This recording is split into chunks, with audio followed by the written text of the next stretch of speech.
চিত্রিত হয় এক এক সমাজে। আমাদের সমাজে এখন যেভাবে শেখ হাসিনাকে চিত্রিত করার চেষ্টা করা হচ্ছে,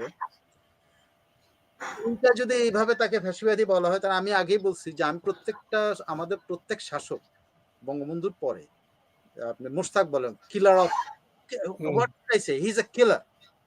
হ্যাঁ, বাট সে দেশ শাসন করেছে, তো সে জেল হত্যা করছে, বঙ্গবন্ধু ফ্যামিলি হত্যা করছে, কত কিছু সে করছে।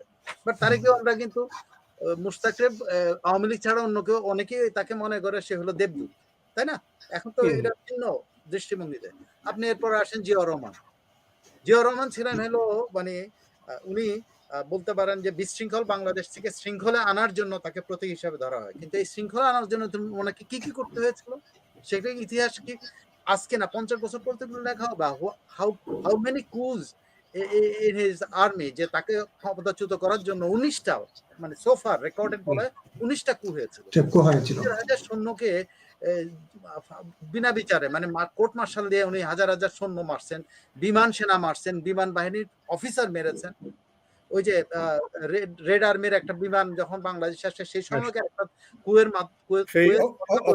অক্টোবর 77 সালে কুয়ের কথা বলে শত শত বিমান সৈনিক এবং বিমান বাহিনীর পাইলট এবং বিমান বাহিনীর অফিসার, মানে ওখানে তো পাইলট ছাড়াও অন্য অফিসাররাও থাকে যারা ইয়ে দেখেন কিনা যে কি বলে ওটা সার্ভিলেন্স গুলো দেখেন, হ্যাঁ ওগুলো দেখেন, তারাও তো অফিসার। উনি তাদেরকে হত্যা করেন নাই। উনি তো কিসের জন্য করছেন? উনি বাংলাদেশে শান্তি আনার জন্য করছেন। এখন যদি ওই বিষয়গুলো আসে তাহলে কি উনি ওনার নাৎসিবাদের বা ওনার ফ্যাসিজমের ক্যারেক্টার ওনার মধ্যে নাই? আছে তো। বাট হোয়াট পিপল সি বা বিএনপির লোকজন কিভাবে দেখে হলো উনি বাংলাদেশে শান্তি প্রতিষ্ঠা করার জন্য যা করার তাই করছে। নমরুদও তাই করছে, ফেরাউনও তাই করছে, হিটলারও তাই করছে, মুসলিনি তাই করছে, সবাই জাপানের এম্পায়ারও তাই করছে। আপনি কিভাবে চিত্রিত করবেন এটা আপনার ব্যাপার। শেখ হাসিনাকে যদি এইভাবে চিত্র করেন তাহলে চিত্রিত করতে চান তার 15 ইয়ার্স রুলে, তাকে ভালো কাজ নাই? সে তো দেশে শান্তি রেখেছে। সে তো এই 3 মাসের মতো একদিনের মতো অশান্তি তার সময় ছিল, আদার দেন ওই যে অ্যাসিড থ্রোয়িং, মানে সেটা বিরোধী দলরা যখন অ্যাসিড থ্রো করতে আগুন লাগাইতেছে, আগুন সন্ত্রাস এগুলো করছে, ওই ছাড়া সে তো ওগুলো কন্টেইন করেছে। তা আপনি তার জন্য কিন্তু প্রশংসা না করে তারা ফ্যাসিস্ট বলতেছেন। এখন আসেন আপনার জিয়াউর রহমানের পরে এরশাদ কি না করছেন? 82 সালে কি না করছেন? স্টুডেন্টের উপর দিয়ে তো উনি ট্রাক চালাইছেন। এই ফরহাদ মজার ভাই, কবি ফরহাদ মজার ভাই, ফরহাদ মজার সাহেব, উনি লেফটেন্যান্ট জেনারেল ট্রাক রচনা করেছিলেন একটা কবিতা। তখন ইউনিভার্সিটিতে এটা আমরা তখন মাত্র ঢুকতেছি, মানে আমরা তখন ঢুকতেছি 82 সময়। তখন তারপর আমরা যেতাম, তো উৎসাহের কারণে যেতাম। তখন লেফটেন্যান্ট জেনারেল ট্রাক এটা বিশাল কবিতা আমাদের সবার মুখে মুখে ছিল। এই ফরহাদ মজার। তো এরশাদ কি না করেছেন? এরশাদ কি কিলিং না করেছেন? এরশাদ মঞ্জুরকে হত্যা করেছেন, এরশাদ তার বিরুদ্ধ পক্ষে সবাই হত্যা করেছেন, করে উনি 9 বছর শাসন করছেন। তাকে স্বৈরাচারী নাম দেওয়া হয়েছে কি কারণে? তার শাসন আমলের কারণে। কিন্তু তার হত্যাকাণ্ড, উনি যে হত্যাকাণ্ড করেছে এগুলোর জন্য তারা কিন্তু কেউ কিছু করেনি। ওই যে 13 জন অফিসার, 13 জন সামরিক অফিসারকে উনি হত্যা করছেন। আচ্ছা, এখন আসেন এরশাদ সাহেবের পরে কি আসলেন? খালেদা জিয়া।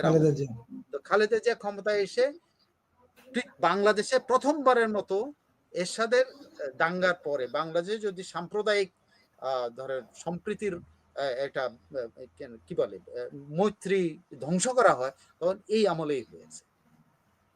জায়গায় জায়গায় হিন্দু বিরোধী কথাবার্তা বলা হয়েছে জায়গায় জায়গায়, এবং ধরেন রাজনৈতিক দলের মধ্যে যে বিভেদটা, তার একপন্থ রাজনৈতিক দলগুলো কিন্তু সামরিক শাসন বিরোধী ঐক্য ছিল। তার সময় এসে রাজনৈতিক দলগুলো এমন বিবাদে জড়াইছে, Awami League anti Awami League, anti BNP, pro BNP, Jamaat কার সাথে থাকবে, এই লেনদেন সবকিছু তো ওনার আমলে এই ঘটনাগুলো ঘটেছে। তার মধ্যে একই ক্যারেক্টার। ওনার আমলেই তো সবচেয়ে বেশি উনি এমন সিদ্ধান্ত নিয়েছেন পার্লামেন্টে দাঁড়ায় যে ওনার পার্লামেন্ট মেম্বাররা যা বলতেছেন তার বিরুদ্ধে যায় উনি কথা বলছেন, সেটাই বাজেটে পাশ হয়ে গেছে। ওনার পার্লামেন্ট মেম্বাররা দাবি করতেছেন যে এই ট্যাক্স উঠানো উচিত, আর উনি দাঁড়ায় বলতেছেন না এটা হবে। এগুলো তো আমি এখন বলবে যে হ্যাঁ আমি ওনার মানে ওনার বিরুদ্ধে বাজে মন্তব্য record. And after that, what happened? উনি এরপরে কি করলেন? 15 ফেব্রুয়ারি নির্বাচন করলেন। এটার জন্য ওনাকে কি বলা হয়? কি বলা উচিত বলেন তো? স্বৈরাচারী বলবেন না ফ্যাসিবাদী বলবেন?